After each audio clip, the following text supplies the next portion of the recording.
Good evening, everybody, and welcome to a Lyceum night. So the topic tonight is all about spiritualism, and it's coming to you live from the Paul Christian Spiritualist Church. We are evolving and doing different things here at the church, which is absolutely wonderful. So what is happening now, we are able to accommodate our mediums on site, which is absolutely brilliant. And our first guest is the lovely Arysha Pauline Webber. Arysha, hello, darling. Hello, darling. How are you? Very well. Are you enjoying your stay? I feel very spoilt. Do you? Yes. Oh, I'll have to do something about that. That'll stop tomorrow, I can tell you. Anyway, so where I'm going to have all these wonderful mediums staying here with us, we're going to try doing live chats like this. I'm calling them the Chesterfield Chats. So, anyway, welcome, everybody. Hello, Phil. How are you, sir? Up in wonderful London. So there's plenty of people coming in. Welcome, everybody. And lovely to see you all. So, as I said, it's a Lyceum night. So we are talking about spiritualism and any of its many, many, many wonderful facets. So, Arysha, to begin with, your journey as a medium, how did that all... Mine wasn't a straightforward one. I always knew as a child, and my mother used to send me to stay with various relatives, and she admitted to me in the last year of her life it was because I spooked her and knew too much as a child that people shouldn't do. And I'd talk to dead people, and I'd talk to my nan. I thought it was quite normal, to be honest. When I was about 18, I went to Exodus Spiritualist Church. And I sat in something, and a group or something, I can't quite remember what, and I gave a reading to this young man, and I was so accurate, it frightened the life out of me. I said, I'm not doing this, I don't want to do it. So then I went to a service, and the medium said there's a little girl walking down the aisle, and I'm thinking, well, of course there's a little girl walking down the aisle, I can see her walking down. And I realised there was me and the medium on the platform watching this little girl. And I thought, oh, I don't think I like this. I came back into it later on. I'd always had an interest in spiritualism. I'd also always had an interest in theology. And I wandered off to Paignton Church one day with a friend. And it's a bit far. So I wandered back again, and she said, there's a little church in Newton Abbot. Should we go and try it? So I said, yes. So I went there, and I sat in circle there for a while. I sat in various other circles. I drifted, like one does, back to Exeter, sat in circle there. At the moment, although we're not doing it at the moment, I sit in circle on a Thursday normally with a lovely guy called Steve Watson that moved down from Stansted that used to run circles up there. So, yeah, it's been quite an interesting journey. Lovely. So we do quite often hear from various talks that we've had over time. A lot of mediums do report that it was there from childhood. And equally, though, a lot of people, it's just something that's evolved in later life. Really, and just quick shout out, hello to everybody. Hello, Margaret, Susan, Mary, Tony, hello again. Ashley, Reverend Ashley, how are you, darling? Jeff and Jackie, nice to see you all. If you do have any questions you want to put to Arysha about anything to do with spiritualism, so it could be your own development, something that's causing a bit of a conflict, one person says this, one person says that, please, we just like to all share knowledge. And we don't say we are right, but we can share quite a few years combined experience within spiritualism. Far too many to count, so we won't. I know Jeff, actually. All right. He's a nice guy. Oh, good. Well, we only have nice people on our programme.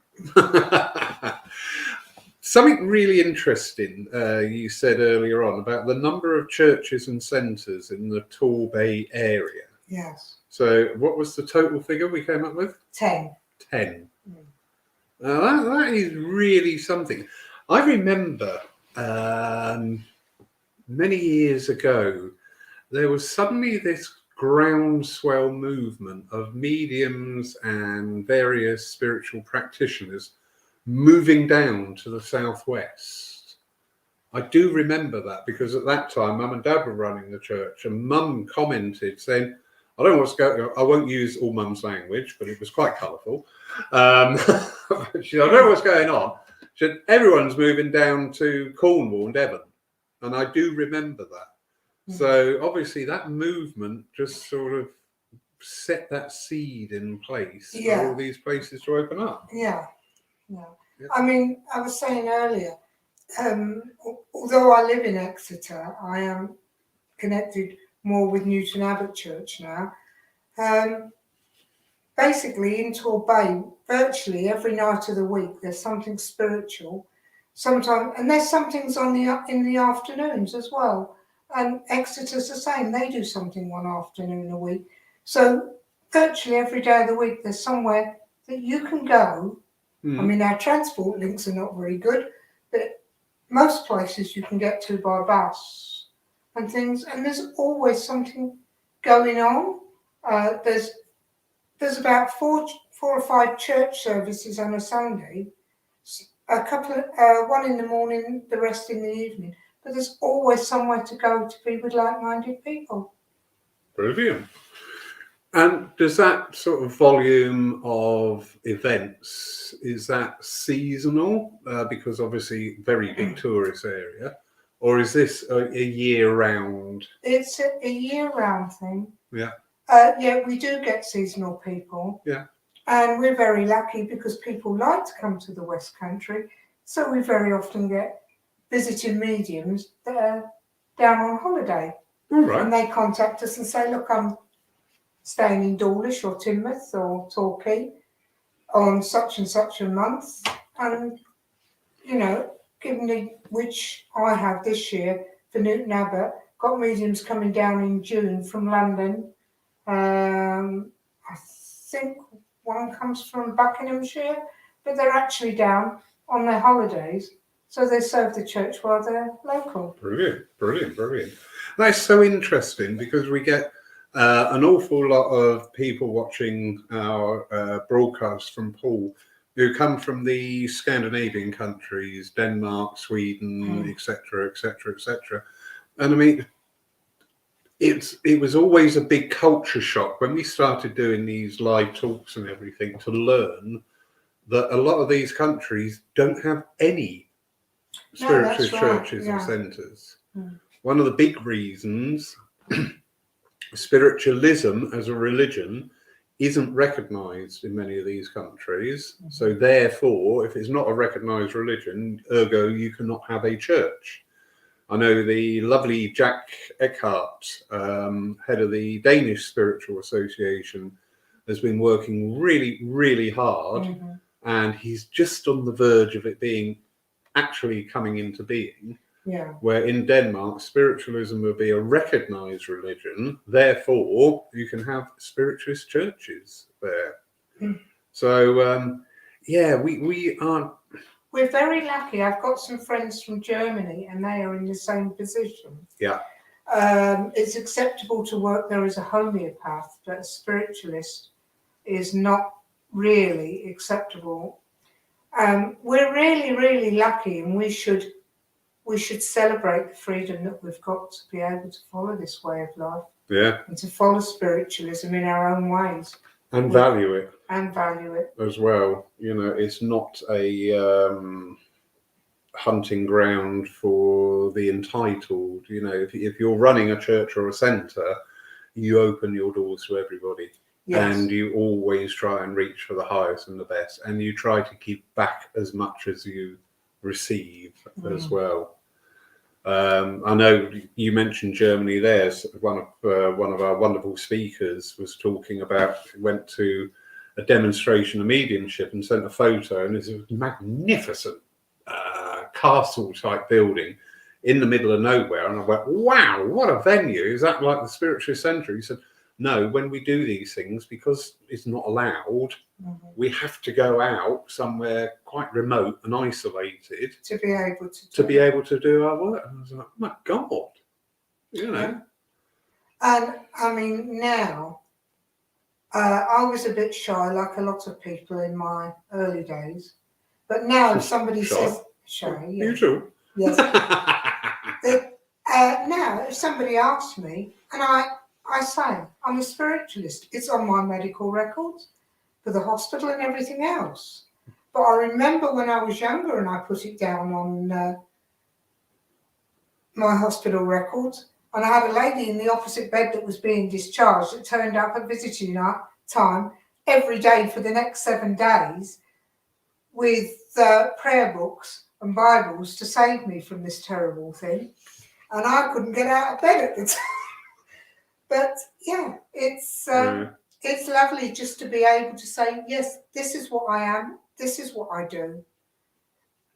And all the spiritualist churches, as far as I know, are open to everybody, no matter what creed or religion they come from. Yeah. They are welcome through the doors. That is a very key point, the welcome through the doors.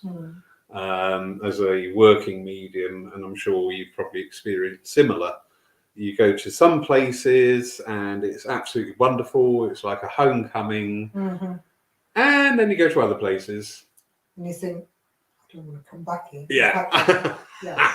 And everybody stands there in a huddle with their arms folded and sort of like talking in a subdued tone, and you just think, hello, I don't want a fanfare, but a simple hello and certainly a cup of tea would be lovely. Yeah, personally, my own view, and I know we practice it in Newton Abbot, and I know you practice it here at Paul, is whoever's on the door makes everybody welcome as they come through.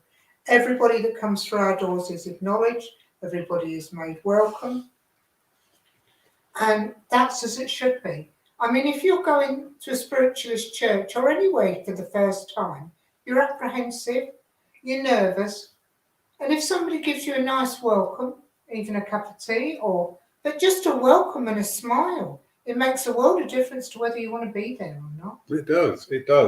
And also, we've got to remember in our churches and centres, quite often, when people are walking through those doors for the first time, all right, yeah, there is the curiosity value.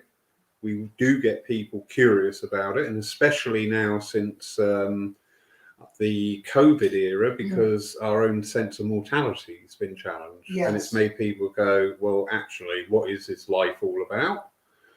But often people are coming into our church because they want some sort of assistance for whatever, wherever they are, emotionally, maybe physically, but more than likely emotionally. And they just want that point of contact. They want somebody to just to be there and say hello. And it's so valuable, that. It's just so valuable. And if somebody's coming in through bereavement, which a lot of people do, they want some form of comfort. They want some form of welcome. Some of them desperately need some form of belonging because they feel so adrift. Yeah. And if you can give them that welcome, they might have only come in the first time for a message or in the hopes. But as time goes on, I very often find they start to come regularly, and then they listen to the philosophy, they listen to what the spiritualist movement is about, and you actually watch those people grow. And it's wonderful. You preempted me there, you little minx. Because I was just about to say to you, what does spiritualism give you? And I think you pretty well answered that as well. And it's true. And everybody out there who's got any part of being with your volunteer, president, does not matter. Everybody on the team is equally as important. About the running of our churches and centres, and it is seeing people finding something. Yeah. In my business life, one of my incarnations in this lifetime, I was a trainer, and I went up through the levels to the old DS32 and things like that. And I used to love it when I had a trainee and they got it. You saw that, I've got it, you know, and I love that. Yes. And it's the same with the church, Yeah. and the actual philosophy of spiritualism, you know, moving away from the evidential message, which is very, very important part of our belief system. But the actual underpinning knowledge about a life spiritual, and through the philosophy, through the addresses, starting to learn a bit of the history of spiritualism. Yeah. What a great motivator it's been. There's some great figureheads. Yes, there are. And it's just such a beautiful, but we've just got to let that unfoldment happen, because we're all human and we all, you know, we've all got an agenda, we've all got a timeline. One of the basic things about spiritualism is getting that knowledge that we live forever. So everything you do in this lifetime is part of you forever. Yes. So, all right, you may not suddenly jump up on the platform and be the leading light medium in the area. You may not be the most wonderful healer, but you've started on that path. You started bringing that into your energy. And once you start doing that, you know, whatever, if you're in this life, the life between lives, or wherever, that is there with you. And that is just brilliant. And I mean, one of the things I talked about with people earlier today was when we come into this movement and we come in and we're accepted into a circle. We sit in a circle for a reason. That we're all connected, part of spirit. We're all connected to each other. But there's no medium better or worse than anybody else. Every medium works with the gifts they've got. So, yeah, we all make mistakes and sometimes we don't always get it right. But the point is, as long as it's done with the intention to serve spirit, not for self-gain, not for ego, and not for somebody to stand up there and say, oh, I'm the best, you need to pay £30 to book me for a ticket to come and see me. I understand money needs to change hands. People need to earn a living, especially younger people. But it's all about your intention. Why are you doing this?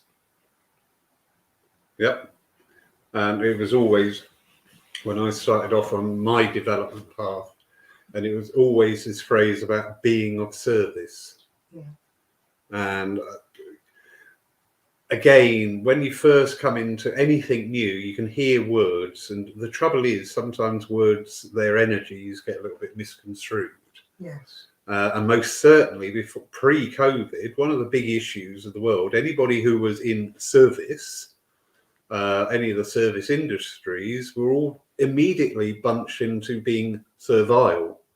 And of a, you know, they are, oh, they're paid to do that. They'll look after that. They'll take that away from me. They'll bring me my food, you know. And so when in spiritualism, when we used to talk about being of service to people, there was with a fair few people, a little bit of a block of that word. Yeah. Thankfully, one of the things of this time is there's much, much greater awareness that, you know, we are all linked, everybody. Yeah. Us here tonight, sat in Paul, Aborigines sat in Australia, Maori, whatever, we're all linked. It's undeniable fact. And none of us are greater and none of us are lesser than each other. We all have our gifts, and we'll go into that a little bit more in depth in a minute. We all have our gifts and abilities, and spiritualism is one of the few, it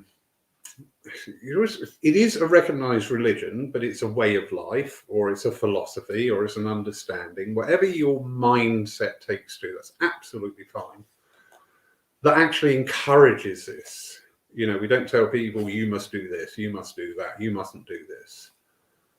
We actually say to people, find yourself. Yeah. You know, yeah. Use your spirituality, understand, you know, the basic spiritual and the natural laws. What you put out comes back to you. How you treat other, how you treat yourself is how you treat other people, and all those little nuances that gradually come into it. But you can be whatever you're going to be, and whatever you're going to be should be absolutely glorious. If you're going to be the best homemaker in the world, be the best homemaker in the world. Yeah. If you're going to be the best healer in the world, be the best healer in the world. It empowers people. It really does. You're very quiet. Start talking. So I have to poke you. I can do that now. I lost my words. Yeah, I think it's really important. It's not that you want to be better than anybody else. You just want to be better than you were yesterday. Be yourself. The other thing is, we talk about love and we talk about light and loving other people. But to be able to really relate to spirit and to other people, we've got to like and love ourselves first. You've got to get up in the morning and look in that mirror and love that person that's looking back. My mirror's haunted. There's an old lady in there. I don't know who she is. I'm sure she's not me.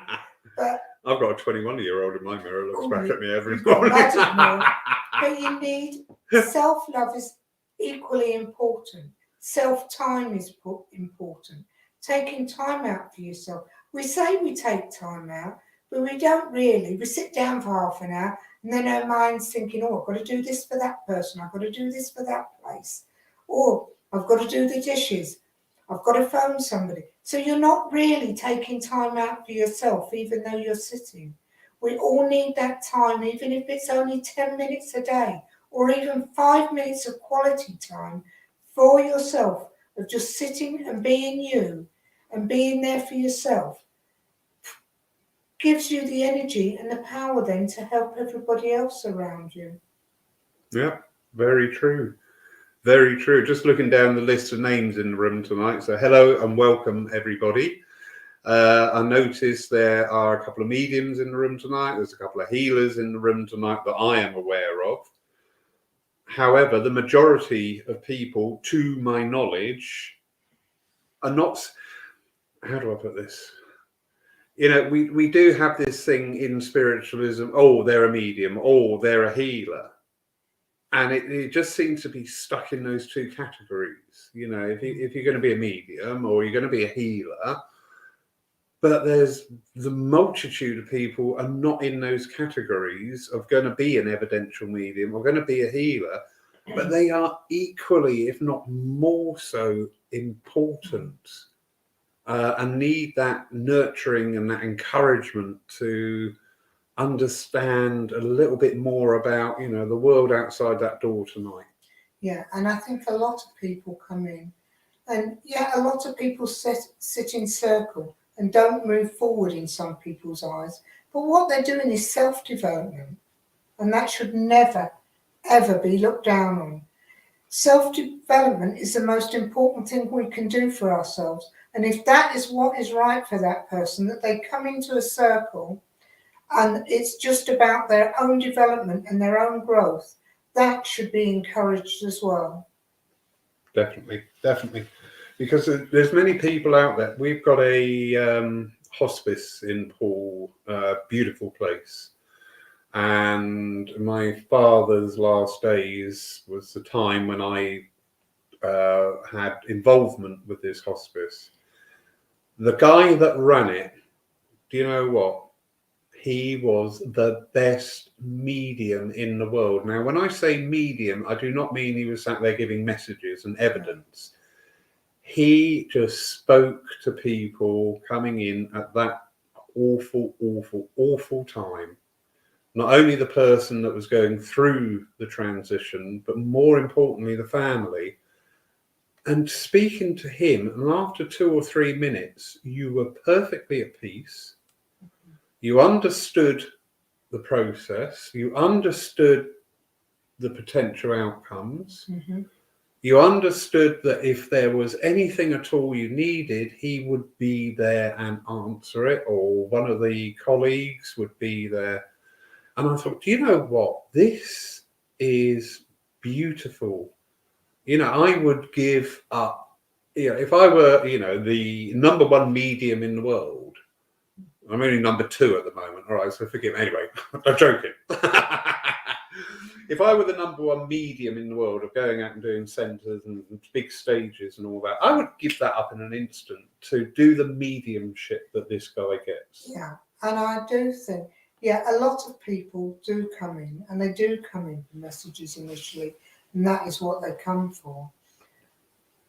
I do the clairvoyant evenings, but I must admit my favourite is the divine service, because I love the philosophy, I love the reading, and even to listen to somebody else, you know, especially for me, to listen to somebody else's reading and philosophy, I always come out feeling I've learned something new there. Or if I haven't learned something, I've been reminded of something that I should be doing that perhaps I hadn't been doing recently. It'd gone by the by because my life was busy. And also with the healing, I actually said to somebody today, come in for healing. Come into the church and have healing. I don't think it's going to wave a magic wand and change her whole life, but the peace that 10 minutes or so of healing could give her will give her the strength and the courage to then tackle the rest of her life. That there's a very interesting sub-thought going on there, because especially when you start talking about healing, some people, you know, it's not missold. Please don't get me in that energy at all. But some people just want to sit there and somebody lay their hands on them, and whatever it is that besets them takes it away. And then when it doesn't, it's sort of like, well, that didn't work, did it? Everything we do when we're working with spirit on whatever level, yeah, where we're doing the evidential mediumship, our philosophy, our trance work, our healing, whatever it is with spirit, relies on that interaction between us here in the corporeal. I'm not having any more of those. That's deadly drink. That's a bad drink. It's very nice. It's lovely. Anyway, it relies on that interaction between us and those who have not got a body. There we go. That's probably a decent way of explaining it. We don't sit there. We are not a passive movement by any means. And that energy has got to be always given back out. You know, you sometimes see maybe in a den or a certain people are just sat there not giving anything out. And it seems to have got worse in some respects since COVID, that people are quite reluctant on answering up. But you've got to engage with the spirit wherever you are, whatever you're doing. If you're working with spirit, you've really got to engage on whatever level that you can achieve at the time. All right. And that's not being a dismissive thing. We all started somewhere.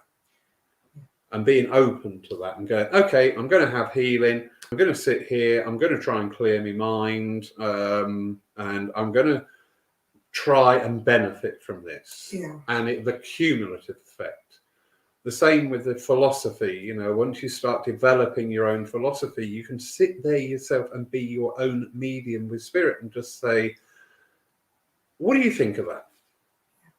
What do you think of that? You know, does something there doesn't feel right? And somehow that message will get over. Somehow.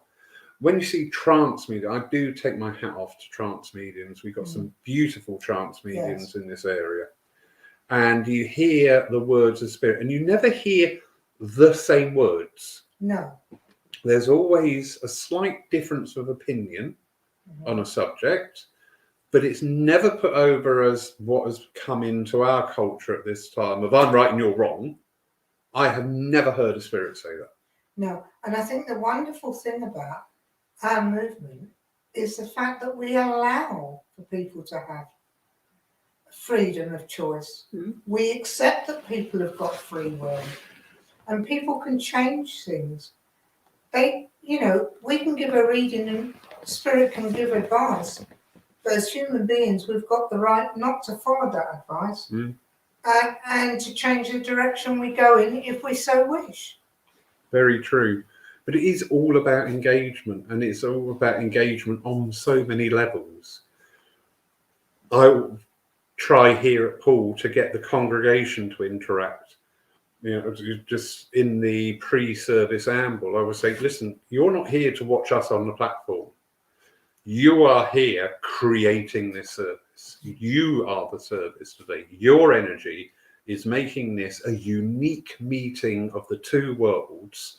And the more you put into it, the more will come back to you. But please don't just sit there going, because guess what? On the other side, I don't know if they sit there going like that, or they just go, well, is this dull? What's on the other channel? As I said at the beginning, I'm basically at Newton Abbot Church. And one of the things I love there, our president, Ricky Whitemore, will always stand up in the service and say to the congregation, you are the church. Yeah. You are what makes the church. And you are the reason we are here. Yes, we do have a beautiful building. Bit chonky sometimes, I suppose, in corners, like all churches. But Newton Abbot has got a beautiful garden, and it is a very, very pretty church. But the emphasis on, not on the building, not on the garden, the emphasis on the people that come through the door that make the church. And I think we need to remember that. Very, very much so. Very much so. And each service should be that unique celebration in my mind. Yes. Because it is unique. Because each and every person sat there is brought in that energy of their time. A lot of people, even though, you know, we've got free will. Those of you on the spiritual path, like me, maybe you go, really? Have we? Really? Did we really sign up for this? Yeah. When you say free will, does that mean you can do it now or you can do it tomorrow? But yeah, and each and every service is a unique celebration. You know, what greater truth is there to bring to people? That life is continuous. That when this side, this phase, this part of our continual life on the continual path to progression has come to its natural end, the true us, the essence of us, is there and will continue. That is absolutely earth-shattering. And through, when you have an evidential medium who has really worked with their craft and really forged their link strong and really, thank you, really able to provide that cinching evidence, that should be life-changing. And this is sometimes a bit of the frustration is probably the wrong word. But sometimes, you know, somebody will have the most beautiful message in the world with such high quality evidence. And then 3 weeks later, they're back looking for another message. And you're just like, oh. But do you think there actually shows maybe a fail? Well, not a failing. We don't fail. I said this to somebody. We never fail. No. We just learn. So do you think that shows maybe there is more opportunity to sort of like starting, not just circles for developing your mediumship, circles to develop yourself, bringing your own self-awareness, your own spiritual presence, understanding the thing. You know, again, tonight is a Lyceum night, so it is about this learning and engaging with people. So the online version works very well. However, we are seeing now that as the restrictions relax in the UK, people are tending to want more and more the physical contact, which is great, which is beautiful and wonderful. What are your thoughts then about, you know, instead of just, you have an open circle. Yes. What Stop it. Things are moving up here tonight, and it's really annoying. They're being ever so naughty. Your open circle, what is sort of like the energy of that? What do you create that for? Our open circle, you know, is to bring people in and just give them a little taste of what it's like to work with the spirit world. And in what context? We do lots of... No, when you work with the spirit world, so what context would that be? As an evidential medium or a philosopher, or just the open circle is a taster, and there'll be a little bit of philosophy, a little bit of meditation, a little bit of all of it.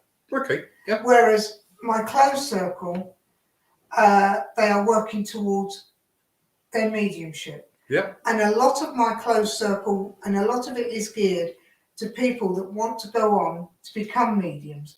But at the same time, I have people in that circle that come every week, thoroughly enjoy it, and they come for their own personal development.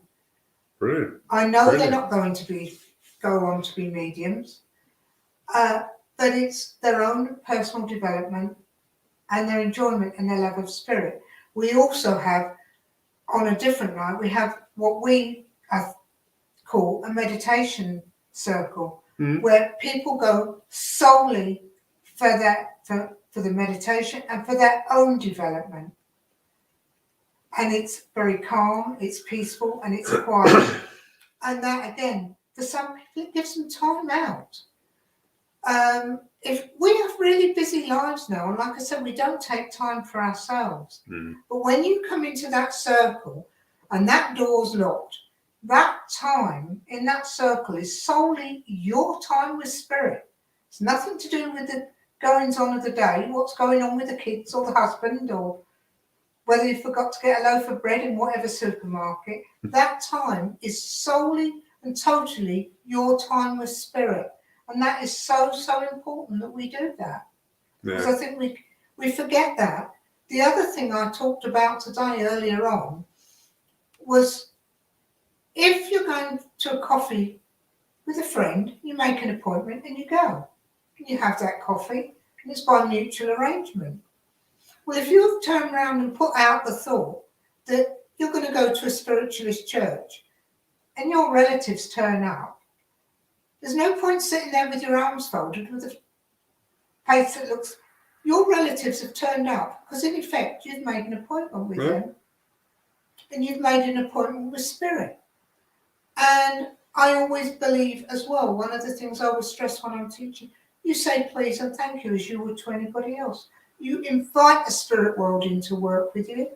And when you get to the end of whatever you're doing, you thank them for working with you. Because that is what you would do. I would do to Laurie, or him to me, if we were working together. Well, I said thank you all weekend. Don't tell that. But, you know, these things, they're really important. They are, hugely. And going on that route where you are currently, it's about recognizing that spirit is intelligence. Yes. I've often said, you know, some people's perception, when they talk about spirit, it's a bit like having a balloon on a string at the end of your eye. Oh, spirit said this. Well, what spirit? You know, engage with the spirit. But going back to the original thing, you know, would there be something, and I'm trying to formulate it in my mind, so this may take all night, folks. I'm just trying to formulate this in my mind about that self-development, and sort of like, how could we maybe take different approaches, a structure? Would it take the form of, say, having once in a set period of time, tonight's topic, we're going to debate so-and-so. Tonight's topic, so tonight we're going to debate philosophy. Next week we're going to debate spirituality in our lives. We need to do things like that. But the thing is, with spiritualism, what we need to do is practice what we preach, basically. Mm. We need to walk the walk as well as talk the talk.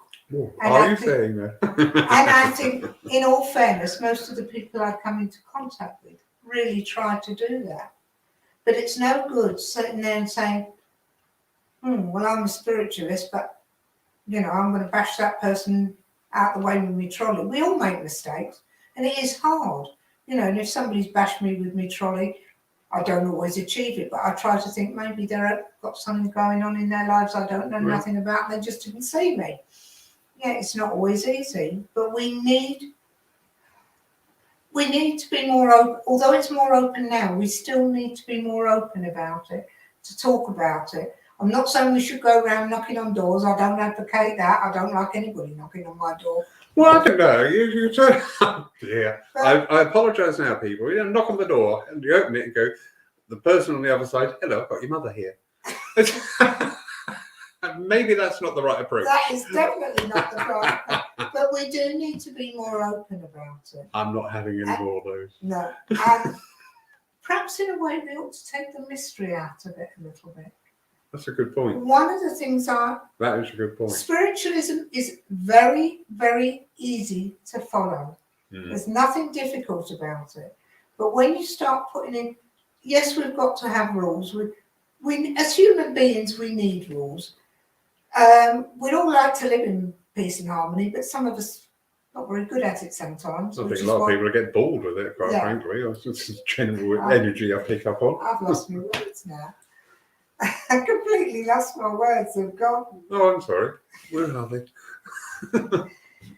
But yeah, we need to be more open about spiritualism and the fact, like, I don't know, I think at Paul, I saw a lot of different faces this weekend to what I saw last time. And I know at Newton Abbot, we're having a lot of younger people through the door. Yeah. And that is another consideration. It's all very well, I've been a medium for the last 50 years, but if we don't encourage the new people and help them on their path and be kind to them so that they want to do it and help them and support them, the movement will close because there's nobody to carry it on. Right. And I feel that's a really valid point as well. The energy in the main, to me, because I was involved in spiritual at an early age, and the battle cry then is, "Oh, we've got to get the youngsters in, otherwise we'll die off." And today, you can hear the same battle cry, but the minute you change anything, it's all totally wrong. No. So, but one of the things with these many talks online, not only us here at Paul, many other places, many other mediums, many other philosophers and all that have taken to this online with the new public access and being able to talk and stimulate your mind and stimulate growth and talk about, and we never did that in our churches. No. We either made you a medium, made you a healer, or that was it. Yes. I never actually, if you weren't into one of those grooves, I won't say you were neglected, but the information flow wasn't there. No. I'm not blowing my trumpet, I never do. But one of the things I love doing, and I get banned from many churches doing this, I don't, it's a lie. When we come to the philosophy, I always encourage people in the congregation to ask questions on things. And I have found now, in this era, in this time, people are actually much more engaging in asking a question. It's always the same thing. Getting the first question out is sometimes really difficult. But if you're using your mediumship properly, you can go to somebody and say, "You've got something you need to ask." And it will prompt that question. And then it's like opening the floodgates. And people go out actually engaged with themselves, with other people, and with our movement and what we're about. Actually, that was one of the things, because at Newton Abbot before Christmas, we had our centenary, 100 years of the first spiritualist service in Newton Abbot. And on our Sunday afternoon, we had 3 people on a panel. one lady was 91. Ricky got a rocket for saying she was 92, and she isn't quite that. We had a gentleman who's a very, very experienced medium. We actually had Ricky's mum, who used to run Newton Abbot Church some years ago. And the feedback from that was absolutely wonderful, because these three people talked about their journey, talked about their life in spiritualism, but then spent the rest of the time answering the questions of the people in the congregation, and the feedback for that was amazing. I think these sort of sessions could make a very huge valued contribution to our movement. You could probably, even if you just did it once a month in whatever, I mean, talking Torbay earlier on, 10 churches and centres. Well, if each one of them did one a month, what a platform for people to ask questions. Yeah. And ask questions of people who are going to sensibly guide them on that journey to find the answer. Yeah. And that's what Spirit want for us. Yeah. This is what they want to engage with us. They want us to interact with them. They want us to be happy. And our findings, as well in the Spiritualist churches, the ones I have knowledge of anyway, there's more interaction with people. When people come in, they come in for circles, they come in for services. There's much, much more interaction. I know years ago people sat for 10 years before they got up on the platform, and they sat in circles where they weren't allowed to speak for years. They just sat. But we live in a different world now, and we have to work with the world we've got. But I think that interaction between the teachers and students, the mediums, the congregation, healers and congregation, I think is wonderful now. Yeah. Wonderful. And I feel there would be great benefits if more churches and centres actually looked at this aspect and went, do you know what, we're doing, no disrespect people, we're doing the same format week in, week out. We actually need a change. We need to shake this energy up a bit. So we're going to make the last Sunday of the month question and answer time. We're going to make one Sunday a month purely healing, and just bring in different aspects, and to be brave enough to do it. I know there's people in the room tonight, lovely Ashley, Reverend Ashley.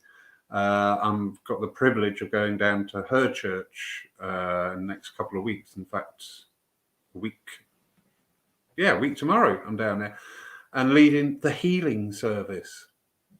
What a joy that is, that everybody is there on and about healing, and it's not about the message, No, I think it's very important. Yeah. At least once or twice a year, minimum, that you should have a healing service every so often. I'm going to be contentious and say nuts to once or twice a year, once a month. What healing in our churches. Hello, lovely Jack. Yes, hello, Jack. You just missed. I was bigging you up earlier on, sir, so you missed that. You'll have to watch it on replay. Healers in our movement, I always think, get a little bit of the bum deal, quite frankly. I really do. That the healers tend to get that bum deal of,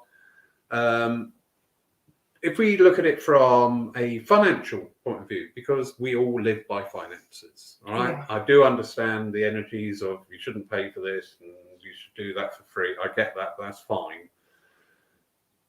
Churches, centres, whatever, employ a medium to give a service for a fee. All right? That's the way it works. Does it? Well, I'm bloody going down Newton Abbot then.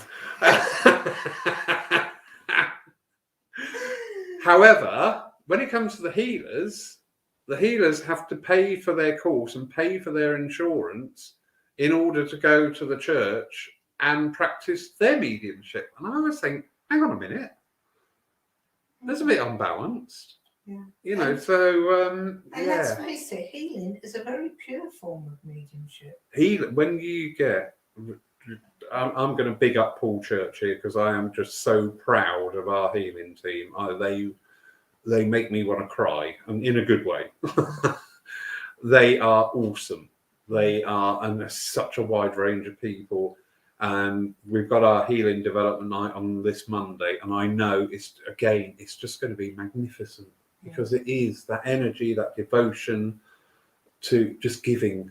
Yeah. Is so paramount. Hand over to our lovely online viewers, Julie Caswell. Hello, Julie. How are you, darling?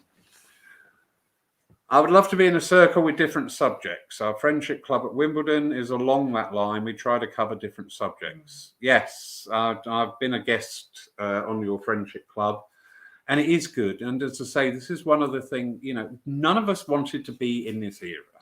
All right, that is a given fact. None of us wanted to live in a world with COVID. However, we are. And similar to, you know, the old saying about wartime spirit, nobody wanted to be in a war, No. but they made the best of where they are. And it's the same in this era. Nobody wants to be here, but we are. So people look for the bright side of things. And we are engaging people more on a totally new level that was never there before. And like anything, there's going to be teething problems. You know, there are going to be a lot of things we can do now online. Yeah. Just because we can do it online doesn't actually mean we have to do it online. It's purely down to personal choice. And this will go on for a number of years sorting out. But yeah, people are beginning to access more knowledge. People are beginning to have their own personal growth stimulated. Because there's nothing better, is there, than when you sat there with a thought going through your head for the last few years or something and never dared say it because, oh, it's going to sound stupid. You know, how many times you hear that? It's just like nothing is stupid. Well, no, there are some things that are stupid, but no. We won't go there. But isn't it wonderful, again, that we've got the free will to study spiritualism and explore every aspect of it with that freedom? We haven't got the dogma of the conventional churches where this is what you do, this is what time you do it, this is how you pray, this is how you speak to God or to spirit. We have that freedom to do it our way and to communicate. We are what we are. We are as Spirit made us or as God made us, whichever way you like to look at it. But we are what we are. And we've got to work with what we've got. Indeed. And we don't have that oppression in the Spiritualist Church. There is so much freedom to educate yourself, move forward. There's a wealth of books out there. There's a wealth of things online. There's a wealth of churches and centres. We are so lucky. Yeah. We should be grateful for what we've got because we are very, very lucky. And as I say, at this time now, we have that opportunity in our churches and centres to engage on these different levels. You know, not to make it this, no disrespect, it was a bit of a one-trick pony. You know, I've been a visiting medium, sat there. So I've gone through the whole process of I've taken the book in, keep my diary up to date. Remember, you know, next week I'm traveling to here, XYZ, do the service, go in there, pre-service nerve set in. You get up there and you really reach down deep in your heart for the prayer, and you found a reading of substance, and you've linked in and you've given the philosophical address. And you've really felt, you know, the support there from the spirit world. And then you get the line of, well, now the bit we've all been waiting for, the mediumship. Do you know what that does to a medium of any, you know, of any sort of integrity? It's like a slap in the face. Yeah. It really is, because this stuff doesn't just happen. Every time we work, it's a culmination of years of practice, of training. Mm-hmm. It is not something, you know, you just sat there watching the telly and then suddenly go, oh, do you know what? I can just come out with a bit of philosophy. You really put your heart and soul into it. So, I'd love to see now more with churches and centres, and especially that geographical area you just highlighted. You've got 10 venues there. And so you have got so much scope in that one small area to do something different. And the wonderful thing about it is, whichever one you go in, most of them have a good congregation when you go Brilliant. in, which is lovely. But I must admit, again, I go back to the fact that I love the divine service because I love the philosophy. I love to listen to really good philosophy. I like to listen to a reading, and I like to listen to a reading and the philosophy to follow on and elaborate on that. Yep. I feel it's so important.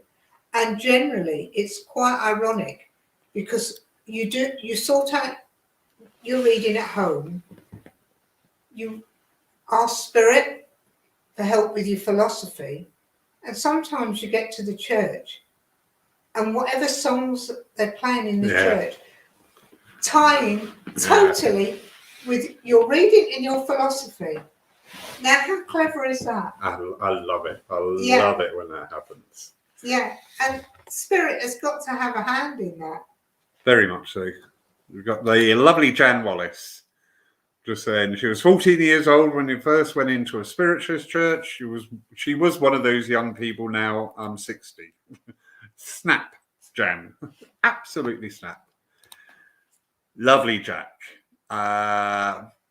Great pleasure. Actually, in June, Jack will be sat here. Jack will be doing a Chesterfield chat. How beautiful is that? That would be really lovely because Jack is a very nice person. He's probably sat there now typing out, I'm so sorry I can't come in June now. So, Julie, what are you saying there, my darling? Because of lockdown, our family have ended up having a weekly home circle, something I would never have imagined happening. You know what, Julie, that's interesting on a couple of levels. Interesting because, yes, we have had to adapt how we approach our spirituality and our spiritualism, but also talking with other people within the movement. There is this energy that's going around now about getting back to basics with stuff. And home circles were always very important. Yeah. And they have gone by in recent years. I did a lot of my learning in home circles, and it's a lovely place to do it because it's a lovely, safe environment to progress in. It's also, like everything else, you make mistakes. And it's better to make a mistake in a home circle than up on the platform, to be perfectly honest. But it's just a lovely place to learn, lovely and safe. Jamie's saying something there. I know, yeah. What's he saying? Jamie Elwood keeps trying to poach my mediums. He's a little monkey. Good evening, Mr. Lovely Jamie. I have the great pleasure. I will be down at Jamie's church in Exeter in a week on Thursday. No, a week on Friday. How exciting is that? So just curiously, what format do you have for a healing service and when do you do the healing? Many thanks. Great question. Do you know what? There is no set format. That's right. You adjust it to wherever you are and whatever you do. And never forget to involve Spirit. Never forget to say to them upstairs, how do you want this done then? Or what do you think of that? Our format here at Paul for the healing services, we have 2 now a month. On a Wednesday afternoon, we have 2 healing circles in the evening on the other weeks. So every week there is a dedicated healing time. Our healing services are opening introduction, opening prayer. We sometimes have a guest who practice some form of healing, be it sound healing, meditative healing, shamanic healing, all different types of healing, because they're all under that banner of healing. So they may give a little talk and a little guided meditation using whatever they have brought along. We had one the other day, and it was a shamanic one, and it was using rain sticks. So this chap was saying how these rain sticks are made and using them and letting people play and listen to them. And he did a short meditation, finish. So the actual service side is nothing like we have become accustomed to a service. That's the presentation. And then we hand over to the church healers. Well, we are getting on average 35, 40 people attending our healing services. You know, because it was a big gamble. I'm thinking I might have gone one step too far this time. But I always say, do you know what? We're going to try these things. If you end up and there's nobody in, and then next week there's nobody in, okay, guess what? Change it. Don't throw it away. Change it. Because I see some places who have got wonderful concepts of evenings, and because of falling numbers, they've just been thrown to one side. And I think that's really sad, because I just think the actual framework to me is beautiful. Mm. Why is it not working with you? Is it the people you've got presenting it? Is it your marketing? Is it where you advertise? Is it whatever? But look at it. Don't throw these things away, and never be afraid to tweak. Never be afraid. Well, do you know what? Actually, they're quite like a hymn in there. You know, we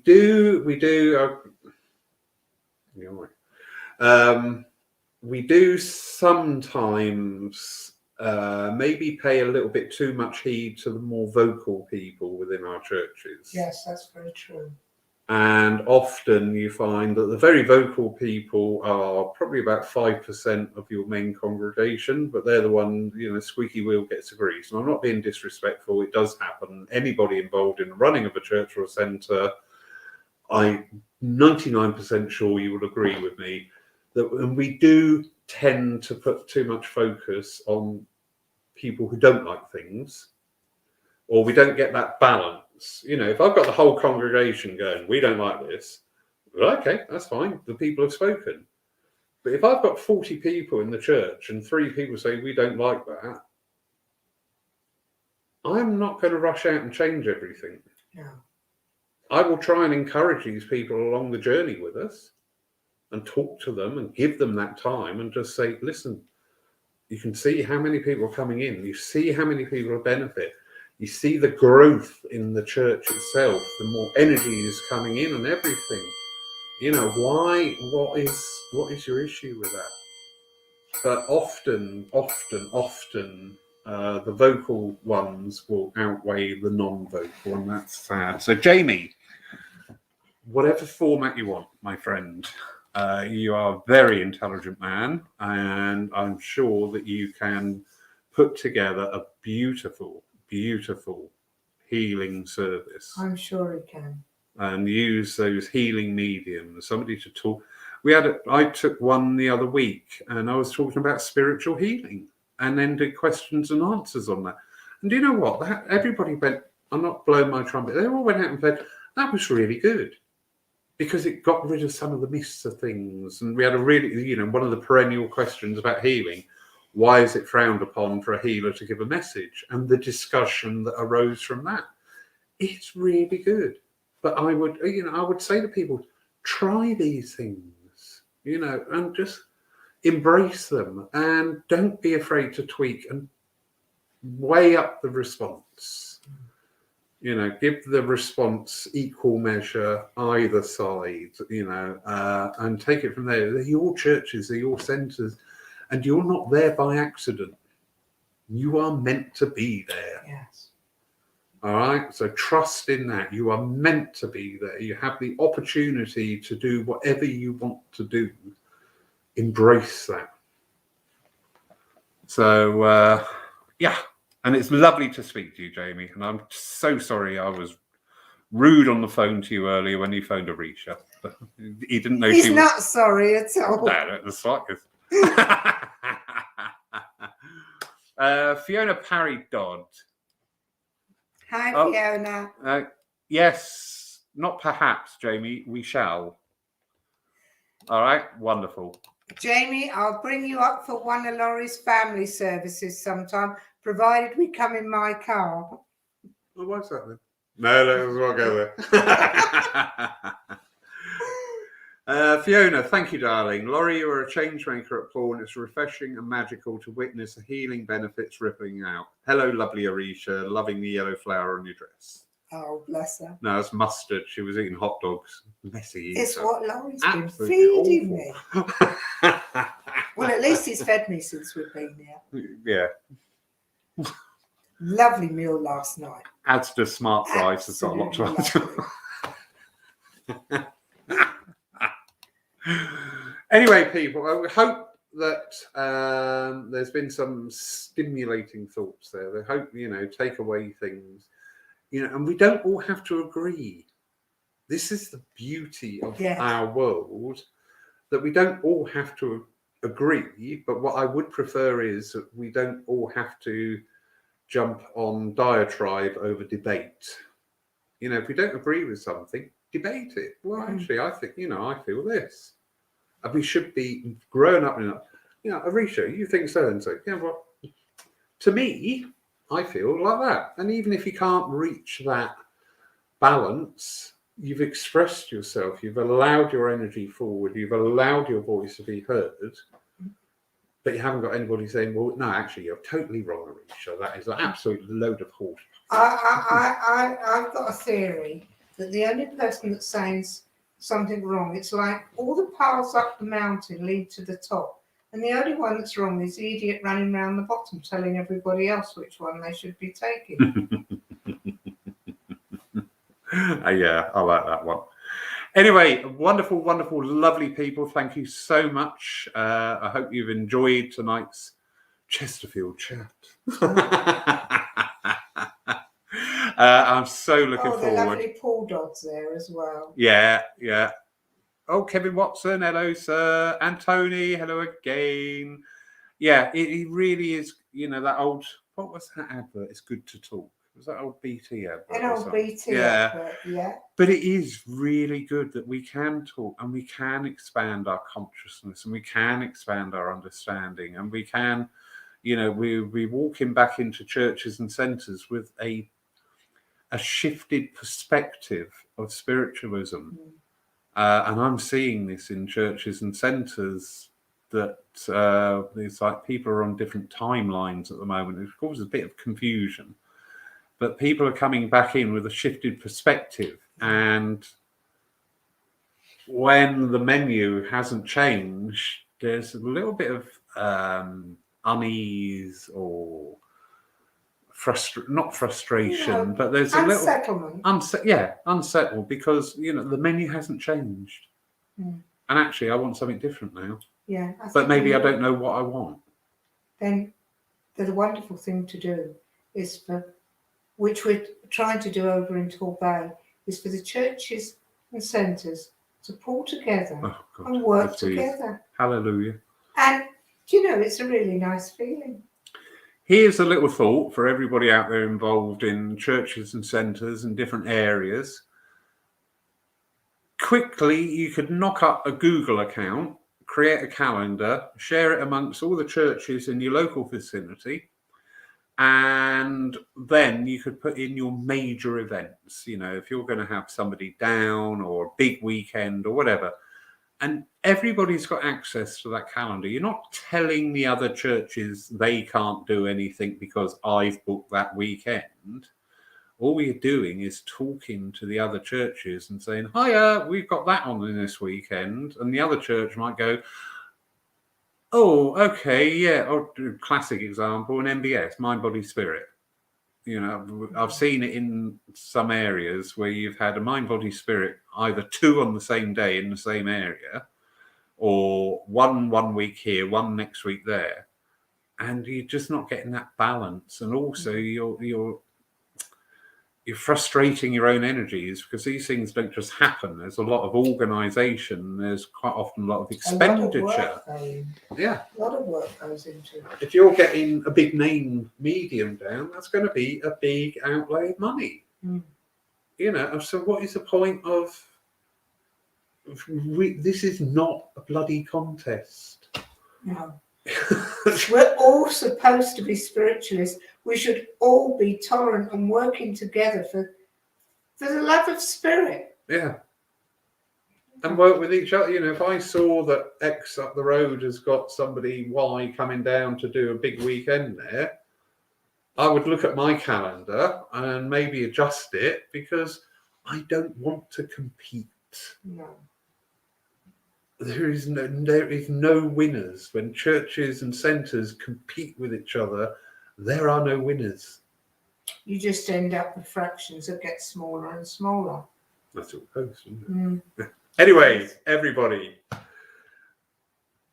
definitely Mr. Dodd, all for one and one for all. And yes, Libby, my darling, I agree with you. Thank you all for joining us tonight.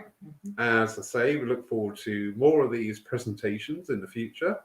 Next week, we are back to a StreamYard, and we have a wonderful guest from overseas with us, which will be wonderful. And again, that will be a Lyceum-based evening. So looking forward to hooking up with this person again. I'm not telling you who it is. It's a surprise. The surprise means I haven't actually asked him yet. So That doesn't surprise me. That does not surprise me. I know who I'm after. Anyway, it'll work. I trust. So thank you all for joining us tonight. It's been an absolute pleasure. This is great. This is absolutely lovely. I invented a new drink because we both wanted a drink. We both had a very long day, and because everything's been moved and hacked about, I've got excessive amounts of certain types of alcohol that somebody doesn't drink. So I've invented a new cocktail, and it's Jim Beam Honey Rum with ginger beer. And it's very nice. It's lovely. Remember that one for the summer. Anyway, people, thank you so much for tonight. It's been a great pleasure, and we look forward to catching up again during the week, be it online or in person at the church. Wherever you are, look after yourselves. You are important. Next time you look in that mirror, you are unique. You are important. You have a voice, you have a place, and you have a job to do. Never, ever let that go. Good night, everybody. Good night. Bless you all.